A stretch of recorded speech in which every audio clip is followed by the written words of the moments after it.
Assalamualaikum warahmatullahi wabarakatuh.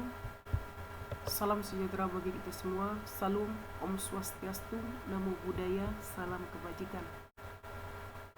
Perkenalkan, nama saya Faisal Irfani dari Prodi Pendidikan Informatika NIM 116. Sebelumnya salam hormat saya kepada dosen pengampu mata kuliah basis data yaitu Ibu Medika, dan yang saya hormati teman-teman sepuh sekalian yang ada di kelas 3D. Di sini saya akan menginterpretasikan dan mendeskripsikan serta mempresentasikan mengenai tugas yang sudah diberikan oleh dosen pengampu saya sendiri, yaitu mengenai pendekatan basis data. Itu yang pertama. Yang kedua itu pengertian tabel universal. Yang ketiga syarat normalisasi, dikatakan yang pertama, atau tabel normal pertama. Yang terakhir adalah tabel normal yang kedua, atau 2NF seperti itu. Nah, langsung saja ke pendekatan basis data. Untuk pendekatan basis data itu sendiri itu ada dua macam. Yang pertama itu objek, yang kedua itu record, dimana untuk objek itu sendiri adalah dimana entitasnya nanti mempunyai relasi-relasi tertentu, sehingga relasi tersebut bisa membentuk sebagian data ataupun membentuk data itu sendiri. Dan di sini juga mempunyai pengertian pendekatan secara objek itu adalah pendekatan data dan relasi secara realitas yang diinterpretasikan atau ditafsirkan melalui data secara logika, seperti itu. Nah, yang kedua itu adalah pendekatan melalui record. Pendekatan melalui record itu sendiri adalah pendekatan melalui tabel dan record itu sendiri. Hubungan ini melalui hubungan antar logik antara data dalam basis data atau baris dan kolom, seperti itu. Oke, yang kedua itu ada tabel universal. Nah, tabel universal itu sendiri adalah tabel yang sering disebut juga dengan tabel multi value atau tabel yang bernilai lebih dari satu untuk satu kolom, seperti itu. Nah, ini contohnya mana kursornya ini? Anggap aja ini contohnya ya. Di sini ada NIM, nama, alamat, tempat tanggal lahir, kode buku, judul buku, harga buku, dan jumlah buku itu sendiri. Nah, di sini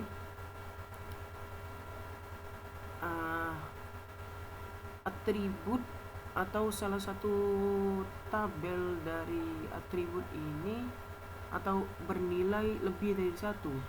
Contohnya ini ada di judul buku itu sendiri dan kode buku. Kode buku itu sendiri dari Faisal Irfani, kode bukunya buku 01 Muhammad Yasin, kode bukunya buku 01 juga. Judul bukunya Fihi Mafihi dari Rumi dan juga Yasin. Harganya sama-sama 59.000 dan jumlah bukunya sama-sama satu. Nah, di sini yang dinamakan tabel universal, bernilai lebih dari satu. Dan tabel ini juga disebut tabel yang tidak normal, karena tabel yang normal itu sendiri adalah tabel yang bernilai satu untuk satu kolom, seperti itu dalam sebuah tabel, tentunya seperti itu. Nah, untuk tugas yang ketiga itu adalah tabel tahap pertama. Tabel tahap pertama itu sendiri adalah tabel yang sering disebut dengan tabel 1NF, di mana tabel 1NF itu sendiri syaratnya memiliki nilai tunggal, dan syarat yang kedua itu adalah tak bisa dibagi-bagi. Nilai dari tabel itu tidak bisa dibagi-bagi karena dia tunggal, atau bahasa basis datanya itu adalah atomik. Dan ketika kita mau menambahkan atribut, di situ juga harus ada calon untuk dijadikan primary key. Sehingga apa? Sehingga atribut yang tidak berfungsi dan tidak digunakan itu dihilangkan saja, seperti itu, diganti ke yang lain, atau di dekomposisi, disederhanakan, seperti itu. Nah, di sini contohnya ada tabel nama. Di tabel nama itu sendiri ada NIM, nama, judul buku. Apakah ini sudah merepresentasikan satu NF? Tidak, belum merepresentasikan satu NF. Karena apa? Di sini mempunyai atribut dua, yaitu nama dan judul buku. Sedangkan NIM di sini harus dijadikan primary key agar bisa didekomposisi dan bisa membentuk satu NF itu sendiri. Nah, untuk di sini saya mencoba mendekomposisi, artinya ya proses untuk menyederhanakan atau untuk menyederhanakan sendiri dengan tabel nama. Yang pertama, tabel nama itu NIM dan nama ini sudah memenuhi satu NF dan tabel buku itu sendiri. Nah, artinya kalau kita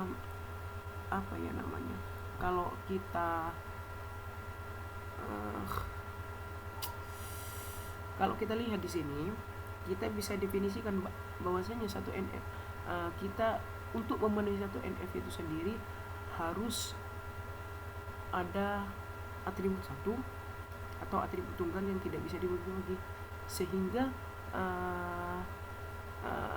dengan atribut itu sendiri entitinya harus dijadikan primary key. Ya, artinya NIM ini bukan entitinya, salah satu salah satu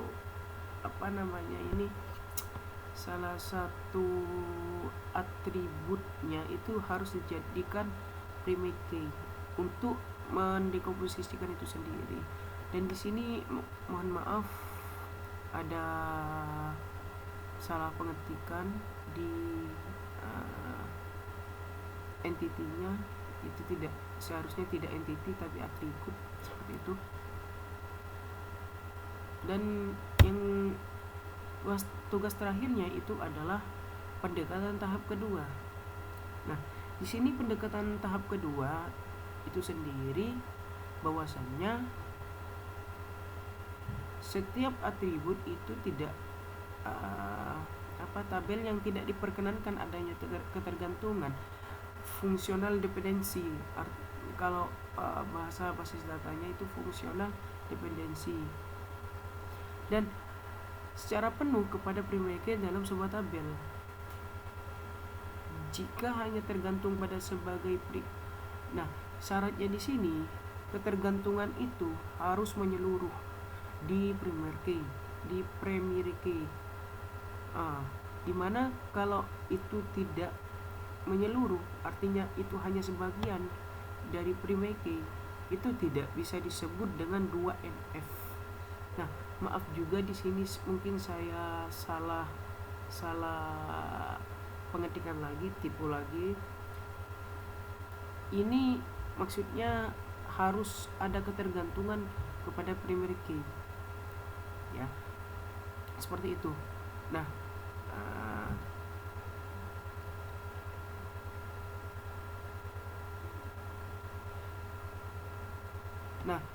di sini juga syaratnya yang kedua itu ketika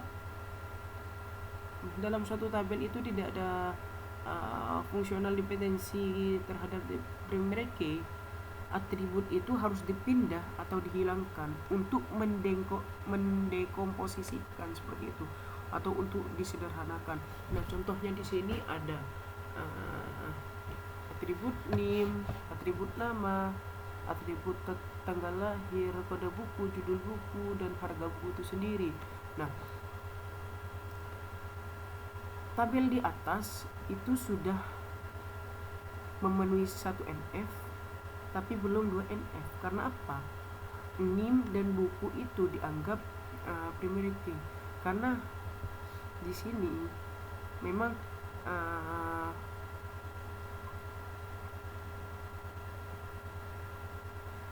salah satu atau